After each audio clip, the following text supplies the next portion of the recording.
Okay, so let's go back to the modelling room, and in our properties with the cube selected, I want the bottom option, which is materials.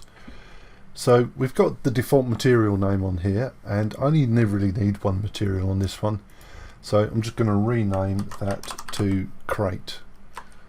There we go. And now underneath that we have all sorts of different options that we could set. So I've got a base colour, which is a weirdly off pink at the moment. Let's try and get that up. Where's RGB? There it is. There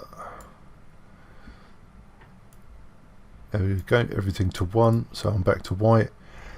We've got subsurface and subsurface radius, etc, etc.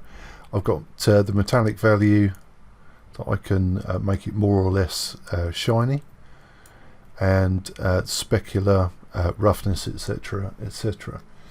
So I'm not actually going to paint this within Blender. That's not my skill. So what we're going to do is take this out to Substance Painter, put some wooden texture on it, and then we'll bring the maps back in and texture our model in Blender. So we need to export. So with our piece selected, we go to File and Export, and I want an OBJ. Let's go and find a directory. That's definitely not where I want it to be. Somewhere in here, I think. Where's my training? There we go, and Blender, and we'll call it crate.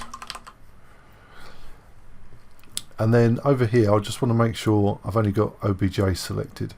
I don't want any of these other, the camera, the lights, or anything like that. And that should do the job. So let's export that,